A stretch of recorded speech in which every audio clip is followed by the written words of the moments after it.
Yolanda Hill comes from the University of South California, and she's director of the Knowledge Technologies at the Information Science Institute at the University of South California, and research professor in computer science, and I have learned that also in spatial sciences. I mean, she's a fellow of the Association for Computing Machinery at ACM, and one of the most distinguished features from Yolanda is that she has been collaborating for many years ago with researchers from other disciplines.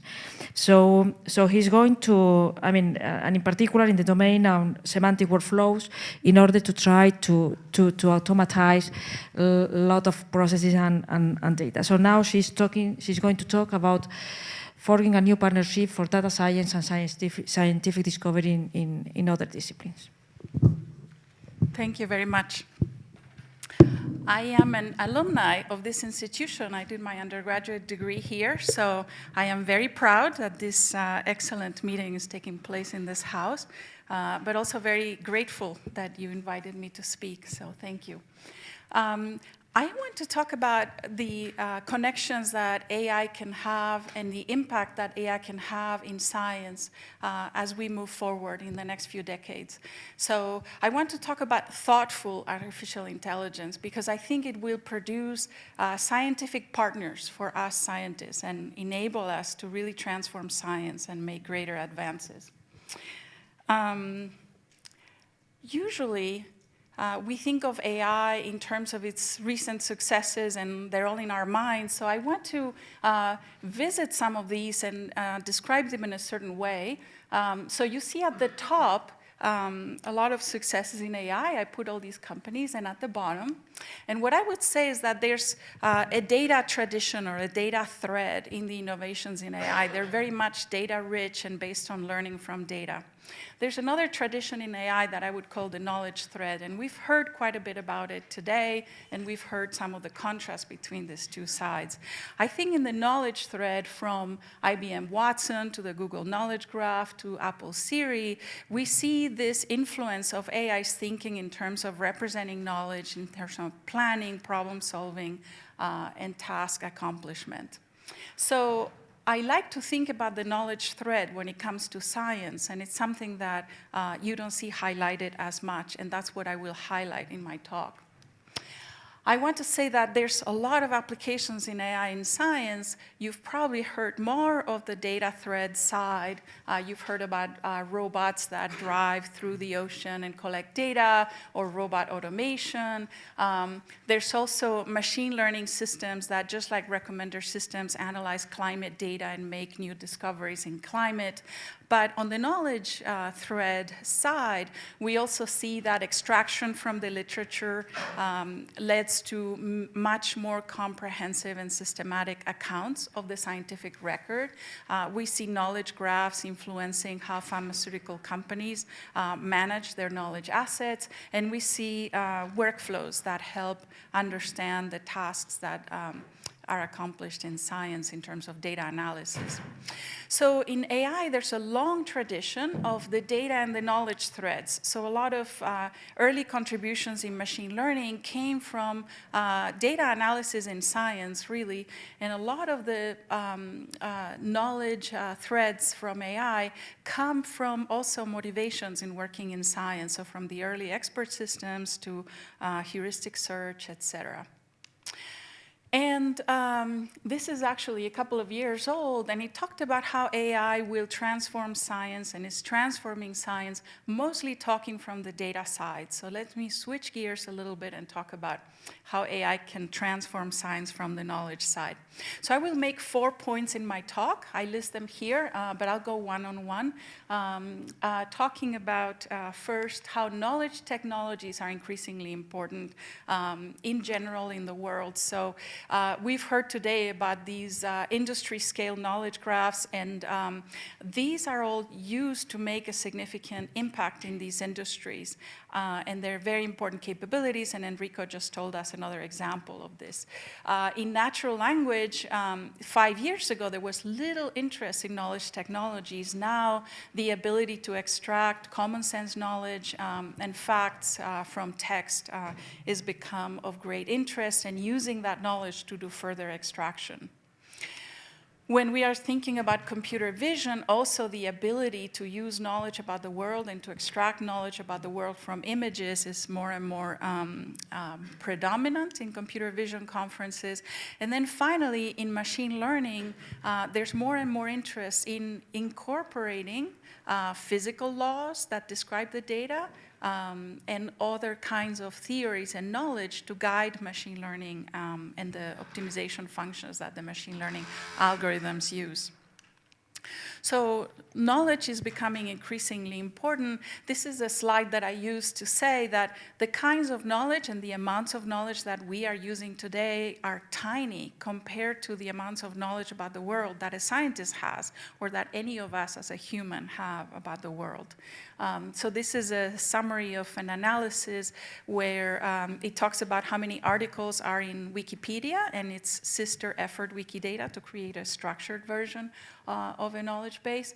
And they continue to grow. Wikidata grew twice as much in just a couple of years. Wikipedia grows slower, but there's still a lot to do in terms of compiling simply entities of interest in the world, having enough pages to account for entities of interest in the world as we would wish. So there's a lot to do in terms of populating these knowledge graphs, but also think about scientific knowledge, reflecting physical laws, chemical knowledge, material science knowledge. There's a lot to do in terms of representing this knowledge in a machine-readable and machine-accessible way. But knowledge becoming increasingly important and demonstrating value for knowledge technologies. The second thing I want to talk about is how AI can offer a systematic, correct, unbiased approaches and rigorous reporting to science. And this is important because the more that AI can participate in science, the more we can make science correct, rigorous, and unbiased.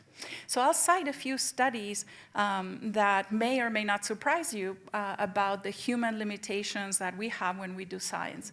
So Shannon Peters did a study where he reproduced using text processing. He extracted from the geological record, papers from the geological record, assertions about where fossils or certain kinds of fossils were found throughout the literature.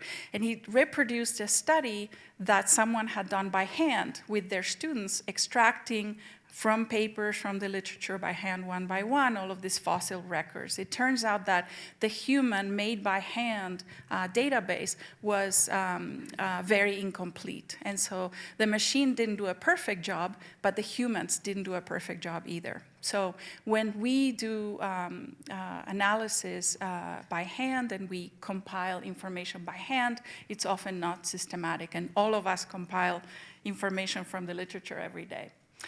Second, errors. So I cite Herndon is a student, or was a student at the time, from UMass Amherst, trying to reproduce the work from two Harvard economists, and it turns out that the economist had made a mistake, and this student was not able to reproduce the error. There were some problems in that. So it's important to recognize that even the best of us make errors when we publish papers, and the more that we expose about our methods and our details, as somebody was suggesting earlier, we are all better off. But humans do make errors, and scientists do as well. Biases. So this is a study that I cite from a group that developed an AI system that created hypotheses from the paleoclimate record. And what they did is show the hypothesis that the system was creating to scientists that had published in this area, and asked them, you made these conclusions from the same data, but actually our system came up with additional hypotheses. So why did you rule those out? What are we missing?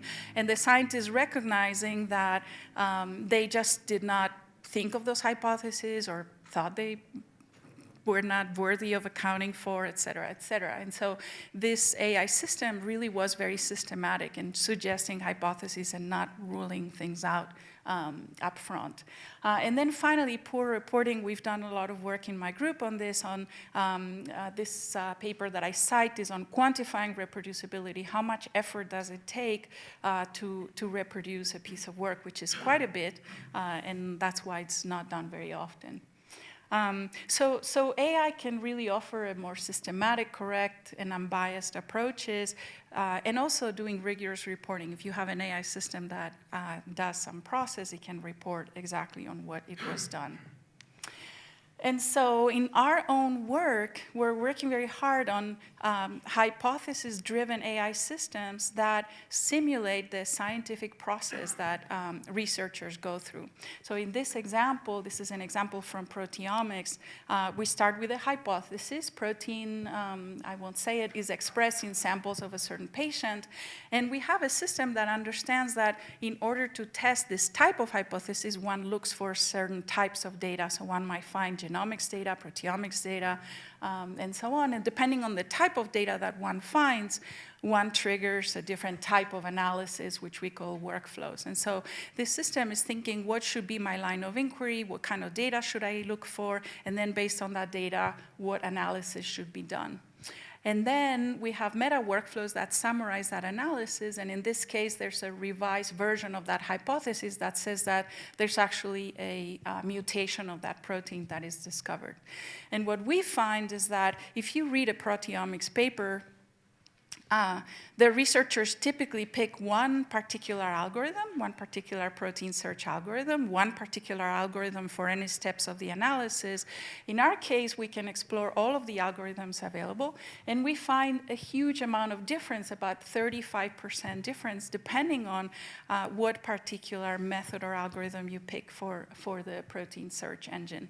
And so this tells us that a lot of the literature is based on a casual decision of picking a certain algorithm over another to do a certain data analysis. Why are we not really paying attention to all the algorithms available and how they differ and in what kinds of proteins they agree?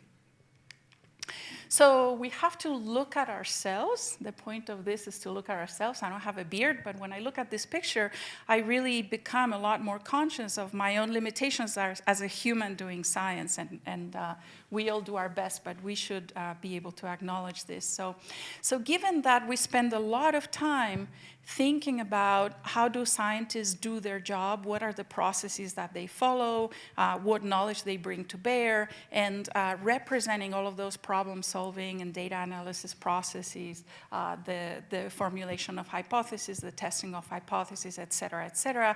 A lot of these studies are hard to come by, but science is not just about data analysis, but understanding the causality, about integrating knowledge with other things. So we find a lot of the current approaches in AI for science to be lacking in all of these respects. So this is a very important thing to do, so we understand how humans work, how humans do science, and see if we can build AI systems that follow those processes and help us do them better.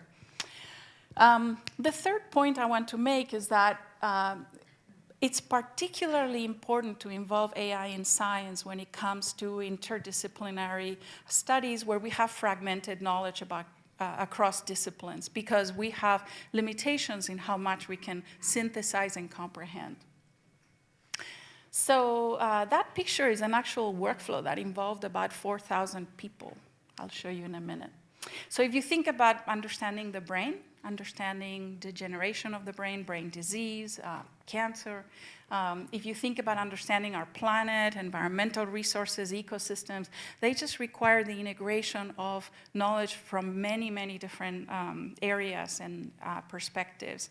So the studies that do this tend to be larger and larger and larger every time. So I show this trend. This is from Albert Laszlo Barabasi, looking at co-authorship across the years. This is quite an old paper from 2005, but you see that the communities of scientists doing big discoveries continue to grow. The one on the right is for the Atlas experiment at CERN. So this is also a survey from science reviewers asking if you have expertise to analyze the data that you have in your lab. And in most cases, scientists seek expertise outside of their lab to be really able to understand their data, which means that it's less likely that they'll embark on the analysis of this extra data. This is an example from proteomics where on the right you see many options for doing experiments.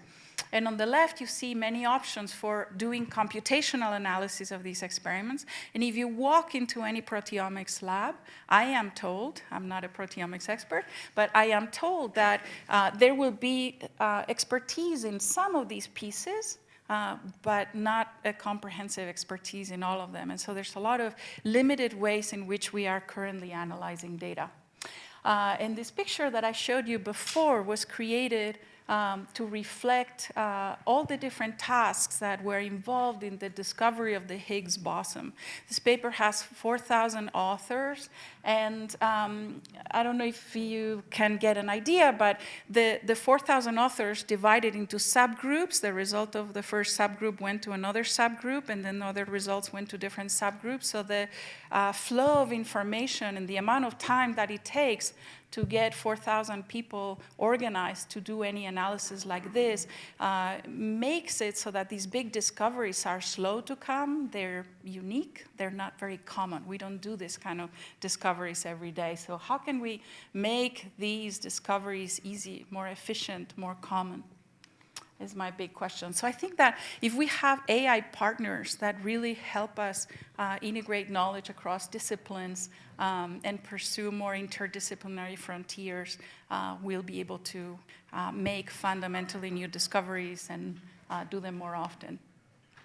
So I'll show you a little bit of a flavor of some work that we're doing on model integration across disciplines. So we're looking at integrating models from climate, from hydrology, from limnology, lakes, from groundwater modeling, with agriculture, with economic models. Each of these disciplines has fundamentally different approaches to modeling.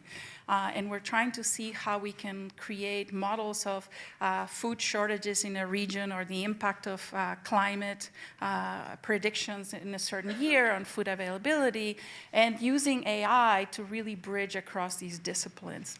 And what I want to show you is that no one has captured the subtleties of these scientific models until we come in and we're able to describe the processes, the variables, and the different computational aspects of the models, so that you don't have a mathematical understanding of the model necessarily, but you do understand what the model needs to expose to a model from a different discipline in order to enable them to be integrated so that the integration is more efficient.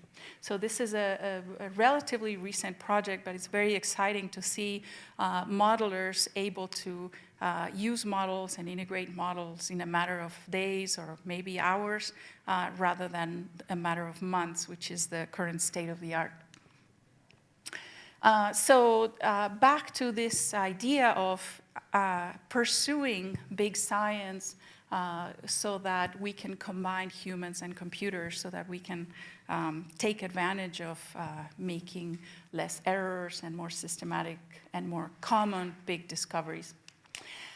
My last point is that if we're really going to have AI partners, I really want smart AI partners in science. And what would that mean? And so the words that I use to describe these AI partners is thoughtful AI partners. And so I will share with you what I would consider to be a thoughtful AI partner that I, as a researcher, as a scientific researcher, would like to work with. Current AI systems lack in many departments.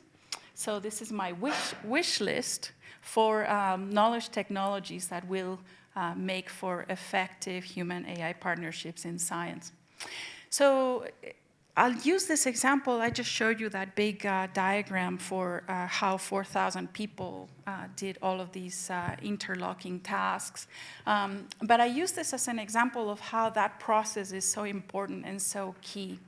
So freestyle chess, I don't know if you're familiar with it, but it's the kind of chess where a particular player can be a combination of any number of humans, any number of computers, whatever chess programs, in any way.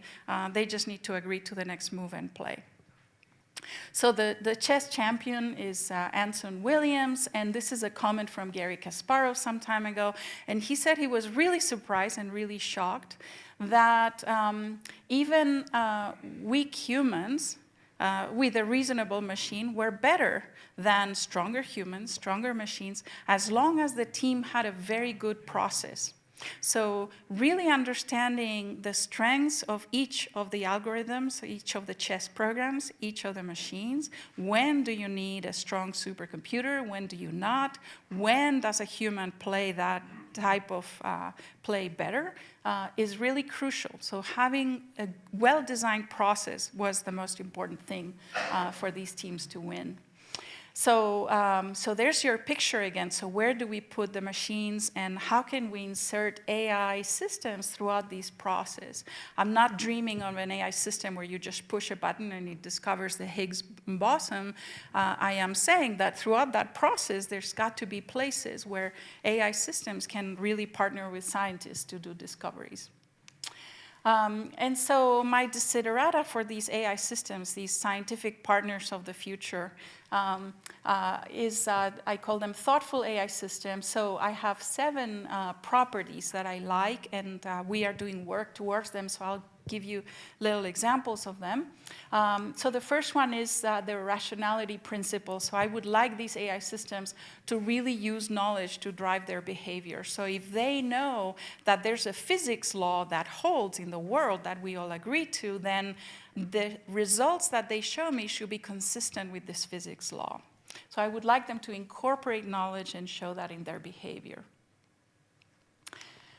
The second principle is the context principle. So I would like these systems to understand the tasks that they're doing. So AI systems today, you give them a task, they'll do it, but they don't know why. They don't know what should be the next task. They don't know why this task versus another. So if you tell them, analyze this proteomic data, they'll do it. They'll use very sophisticated machine learning techniques, but they don't know why that task versus another, or what could be another task that they could do.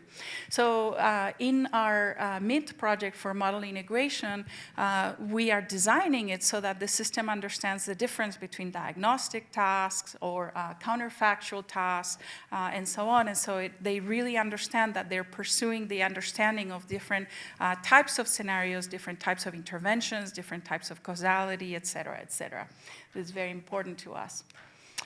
The third principle is the initiative principle. So I would like these AI systems to be independent in the way that they formulate and scope their tasks and how they access the scientific record on their own accord. So I would like these systems to say, oh, you suggested that I look into this protein. Let me decide how I want to do that and what kind of data I want to use, and I prefer this data to that data, and I should look up if someone has done this before. So to really have this initiative to pursue questions and lines of inquiry. And I showed you these examples from our work in proteomics before. The third desiderata for thoughtful AI is the network principle. So I would like these systems to really have a scientific knowledge web that they're able to access whenever they need knowledge. So right now, our AI systems are completely divorced and separate from all the scientific record, everything that we know, published papers.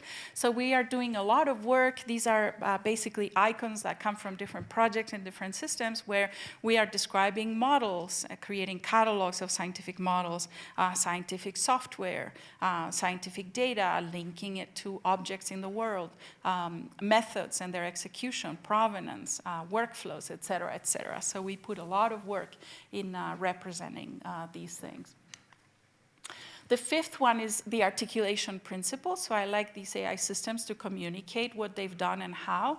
And we know that explanation is very important. For us, we want to highlight the importance of custom explanation. So the AI systems follow through many AI steps, many reasoning steps, many analysis steps.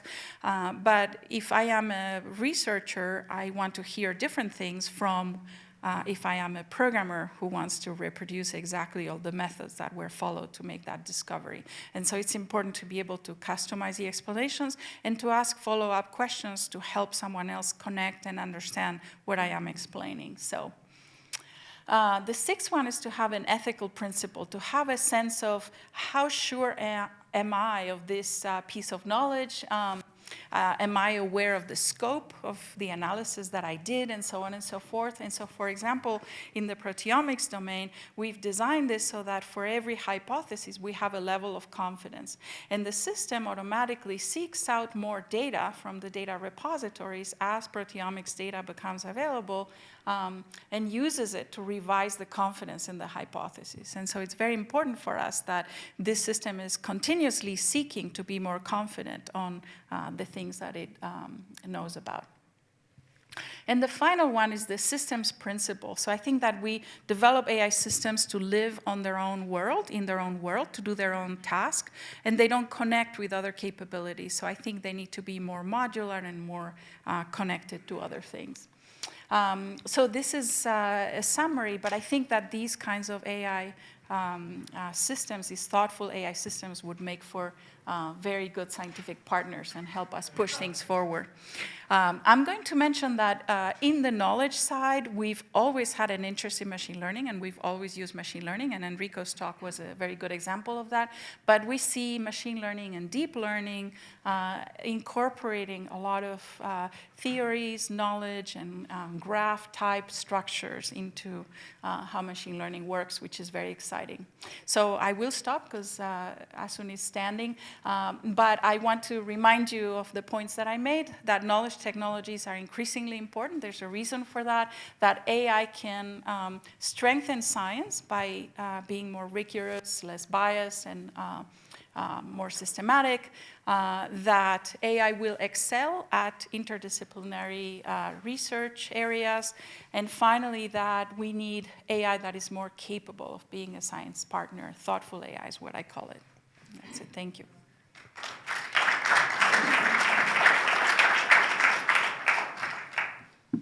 So we have a few milliseconds for questions.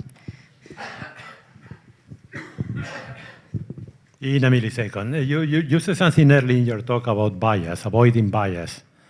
How do you avoid, how do you do that? Because you are doing that with a system that you have written. So it incorporates your biases already.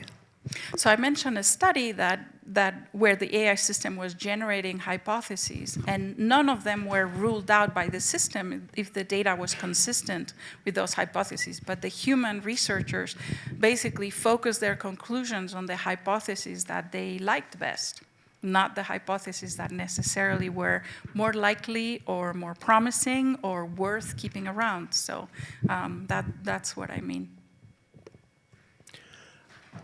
I'd like to ask a very general question. I'm not even quite sure how best to formulate the question.